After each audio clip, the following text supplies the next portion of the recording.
अस्सलामुअलैकुम स्टूडेंट्स, कैसे हैं आप। उम्मीद करता हूं कि आप खैरियत से होंगे। आज हम टीएई डिप्लोमा सेकेंड ईयर का मैथमेटिक्स का चैप्टर नंबर 1 शुरू करने लगे हैं, जो कि पेपर ए में आएगा। आपको पता है कि मैथमेटिक्स के डीएई के 2 पेपर होते हैं। पहला जो पार्ट है वो चैप्टर 1 से चैप्टर 6 तक बनता है और दूसरा पार्ट 6 से 12 तक बनता है। आज हम पार्ट ए का chapter number 1 function and limits शुरू करने लगे हैं, जिसकी एक्सरसाइज नंबर 1.1 है और उसका क्वेश्चन नंबर 1 आपके सामने लिखा हुआ है। तो चले आए चैप्टर 1 की एक्सरसाइज 1 का क्वेश्चन नंबर 1 शुरू करते हैं। चलें, ये देखें क्वेश्चन हमारे पास क्या है। If F of X equal to X square minus 3 over X plus 4 find the F equal to F into -3। हमने ये मालूम करना है, ये हमारे पास फंक्शन है। ये क्वेश्चन नंबर 1 का जुज़ नंबर 1 है और ये जुज़ नंबर 2 है। एंड एफ ऑफ एक्स, ये फंक्शन दिया है 3x² minus 5x plus 7। Find F of 4, इसमें हमने एफ ऑफ 4 मालूम करना है, ये फंक्शन है। तो चलें बच्चों, इसमें आपने एक बात याद रखनी है कि जिसकी पावर इवन में आएगी उसका आंसर पॉजिटिव आएगा, और जिसकी ऑड होगी जैसे 3, 5, 7 तो उसकी जो आंसर है वो नेगेटिव में आएगा अगर उसके साथ माइनस है। तो अगर माइनस है नहीं है फिर तो आपको पता है वैसे ही लिख लेंगे। अगर उसके साथ माइनस है और उसकी पावर इवन में है तो फिर वो पावर पॉजिटिव हो जाएगी, क्योंकि माइनस से माइनस जब मल्टीप्लाई होगा तो वो आपको पता है पॉजिटिव हो जाता है। तो ये बात आपने याद रखनी है स्टूडेंट्स। ये इसका क्वेश्चन नंबर 2 है, यानी कि जूज नंबर 2 है। एफ ऑफ एक्स दिया हुआ है हमें 3x² minus 5x plus 7। Find क्या करना है, एफ ऑफ 4। एफ ऑफ 4 अब हमने फंक्शन के अंदर पुट करना है। जहाँ जहाँ पर x होगा वहाँ वहाँ पर हम 4 पुट कर देंगे। 4 का स्क्वायर माइनस 5 इंटू 4 प्लस 7। 4 का स्क्वायर क्या आएगा 16 माइनस 20 प्लस 7। ये 4 5 20 आता है। 16 3 बार 48 माइनस 20 प्लस 7। अब 48 में से 20 को माइनस करेंगे तो 28 प्लस 7, वैसे ही 28 प्लस 7 35। ये हमारा आंसर आ गया है। तो चलें अब स्टूडेंट्स हम क्वेश्चन नंबर 2 करते हैं। Find the value of F into 1 over X if F X equal to 1 over X square plus 4। इसमें हमने आप सबसे पहले समझ ले करना क्या है। इसमें ये हमारे पास फंक्शन है, ये फंक्शन की वैल्यू है। आपको पता है हमने क्वेश्चन में जहाँ जहाँ पर x होता है वहाँ वहाँ पर हमने फंक्शन की वैल्यू को पुट करना होता है। इसके अंदर हमें 1 ओवर x दिया है, तो जहाँ पर x होगा वहाँ पर हम 1 ओवर x पुट कर देंगे, बकाया एज इट वैसे ही आ जाएगा। ये फंक्शन है, फंक्शन के अंदर हमने 1 ओवर एक्स को पुट करना है। 1 वैसे ही 1 ओवर यहाँ पर x था तो उसकी जगह 1 ओवर x आ गया प्लस 4। तो अब इसको सिंप्लीफाई करेंगे। 1 ओवर एक्स स्क्वायर ब्रैकेट खोल दी प्लस 4, वैसे ही 1 ओवर इसका अब हम एलसीएम ले लेंगे। एलसीएम में आपको पता है सबसे बड़ी वैल्यू आती है, इसके नीचे कुछ नहीं है, इसके नीचे एक्स स्क्वायर है वो आ गया। इसके ऊपर 1 था क्योंकि ये इससे कट गया तो 1 वैसे ही प्लस वैसे ही इसके नीचे कुछ नहीं था तो ये इससे मल्टीप्लाई हो गए 4x स्क्वायर।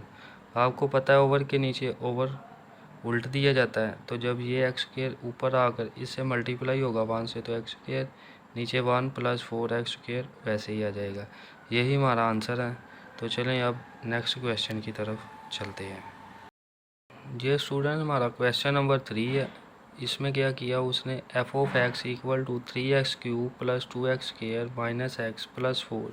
कहता है प्रूव करो कि 2f of 3 equal to 5f of 1 है। यानी कि ये चीज़ हमने लेफ़्ट हैंड साइड भी प्रूव करनी है और इसकी राइट भी। अगर दोनों इक्वल आ जाएंगी तो समझ लें हमारा क्वेश्चन ठीक है।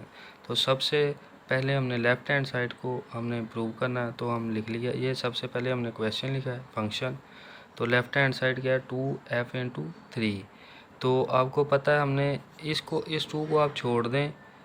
फ़िलहाल आप ये देखें कि हमने इसको प्रूव करना है। आप 2 को समझे नहीं है, आपने इस 3 को पुट कर देना है फंक्शन के अंदर, जैसे हमने पिछले क्वेश्चन में किया है। तो ये पुट कर दिया है, f(3) इधर लिखा है।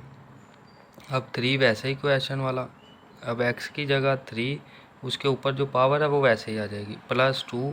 अब x की जगह 3, उसके ऊपर वाला स्क्वायर वैसे ही, माइनस x की जगह 3 +4 वैसे ही, 3 वैसे ही आ जाएगा। 3 का अब हम क्यूब लेंगे, ये आपने बात याद रखनी, 3 को 3 से मल्टीप्लाई नहीं करना होता। इसमें जितनी पावर होती है हमने उतनी बार उस वेरिएबल को मल्टीप्लाई करना होता है जो लिखा होता है।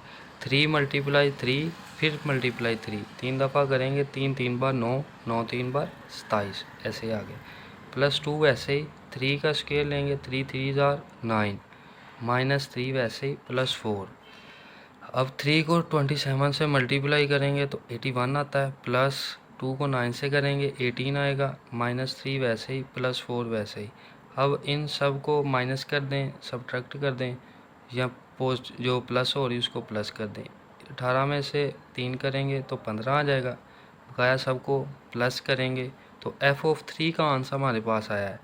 लेकिन लेफ्ट हैंड साइड में हमारे पास क्या है, 2f(3). अब ये इसका आंसर आ गया तो ये 2 है हमारे पास। अब सिंपली इसको 2 के साथ मल्टीप्लाई कर देंगे जो हमारा आंसर है, तो ये हमारा आंसर लेफ्ट हैंड साइड का 2 आ गया है। तो इसी तरह हमने राइट हैंड साइड को प्रूव करना है, तो चलें अब उसको प्रूव करते हैं। राइट हैंड साइड आ गई है 2f(1). f(1) को अब हमने सिर्फ पुट कर दें, 25 को आप भूल जाएं कि इसके साथ है, इसको आप छोड़ दें, सिर्फ 1 को आपने देखना है। इसको हमने इक्वेशन के अंदर पुट कर देना है f(1) को। 3 वैसे ही, 1 का क्यूब +2, 1 का स्क्वायर -1, x की जगह +4। अब इसको 1 का जितनी मर्जी पावर हो वो आपको पता है 1 नहीं आना होता है। 1 का क्यूब 1 +2 वैसे ही, 1 का स्क्वायर भी 1, -1 +4। अब इसको सिर्फ सिंप्लीफाई करेंगे, 3 1 जार 3, 2 1 जार 2, -1 वैसे ही, +4 वैसे ही। 2 में से -1 करेंगे 1 आ जाएगा। अब इसको ऐड करेंगे तो 8। अब f(, राइट हैंड साइड पे क्या था हमारे पास, 25 × f(1). अब इसके आंसर को हम 25 के साथ मल्टीप्लाई करेंगे तो हमारा आंसर आ जाएगा। 25 × 8 आपको पता है 200 होता है। लेफ्ट हैंड साइड हमारी इक्वल आ गई राइट हैंड साइड, यही हमारा हमने प्रूव करना था। If f(p) = p + 1/p, prove क्या करना है, 2 रिजल्ट उसने दिए हैं वो हमने दोनों ही प्रूव करने हैं।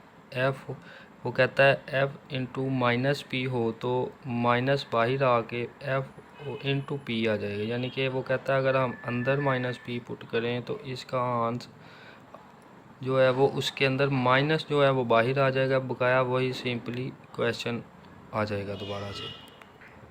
और जो क्वेश्चन नंबर 2 है उसका, यानी कि जुज़ नंबर 2 है, उसमें कहता है f अगर हो तो उसके अंदर f(1/p) हो तो वो हमारा जवाब आएगा f × p, यानी कि अगर 1/p को पुट करेंगे इस इक्वेशन में तो इसका जो क्वेश्चन है ना f × p, तो वही सेम दोबारा फिर से आ जाएगा। तो चलें इसको सोल्व करते हैं। पहले जुज़ नंबर 1 को करते हैं, इसकी हम लेफ़्ट हैंड साइड ले लें या राइट हैंड साइड लेंगे, एक साइड लेंगे तो दूसरी को प्रूव कर देंगे। तो इसका जुज़ नंबर 1 लिख लिया, f × -p = -f × p। तो ये हमारे पास फंक्शन लिखा हुआ है, ये गिवन हमें उसने दिया हुआ है। अब इसके अंदर हमने पुट क्या करना है, लेफ़्ट हैंड साइड, तो ये मैंने पहला जुज़ लिखा है। अब इसके अंदर पुट क्या करेंगे, f × -p, जहाँ जहाँ पर p है उसकी जगह -p को पुट करेंगे। इसके अंदर p था -p प्लस 1/p था 1/-p। अब क्या करेंगे, ये माइनस दरमियान में आ जाएगी, ये आपको पता है। तो ये सिर्फ सीधा सीधा इसमें काम है, हमने इसको माइनस को कॉमन लिया है तो बकाया हमारे पास क्या बचेगा, p माइनस कॉमन चला गया तो प्लस बचा 1/p। तो ये आपको पता है, ये फिर से हमारे पास क्वेश्चन बन गया, यानी कि ये हमारे पास f(p) आ गया। इसकी जगह वो लिख देंगे f(p), ये जो माइनस बाहर निकाला था वो आ गया। हमने पुट क्या किया था, -p, तो जवाब हमारा माइनस बाहर आ गया, f(p) अंदर। यही हमने प्रूव करना था। ये इसका जुज़ नंबर 1 हो गया। चलें इसका जुज़ नंबर 2 देखते हैं। ये इसका जुज़ नंबर 2 आ गया। F into 1/p equal to F into P. वो कहता है अगर हम 1/p पुट करें फंक्शन के अंदर तो इसका जवाब फिर फंक्शन आ जाएगा। तो चलें पुट करके देखते हैं।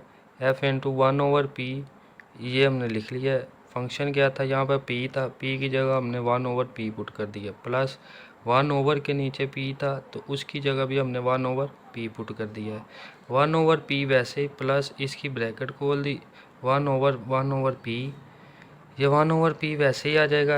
आपको पता है कि ओवर के नीचे ओवर ख़त्म हो जाता है तो नीचे वाली वैल्यू ऊपर चले जाती, ऊपर वाली वैल्यू नीचे आ जाती। p ऊपर चला गया, 1 नीचे आ गया। 1 के नीचे 1 लिखने की ज़रूरत नहीं होती। 1/p वैसे ही, इसके भी नीचे भी 1 लिखने की ज़रूरत नहीं, इसलिए हमने इसको वैसे ही p लिख लिया। ये अंडरस्टूड बात होती है कि हर वैल्यू के नीचे 1 ही होता है। तो ये पॉजिटिव वैल्यू है, इसको चाहे आप इधर लिख लें चाहे इधर लिख लें, इसमें कोई मसला नहीं। आपने इसको इधर लिख लिया p को प्लस 1/p। ये हमारे पास फिर से फंक्शन ही बन गया। तो ये हमारा प्रूव हो गया।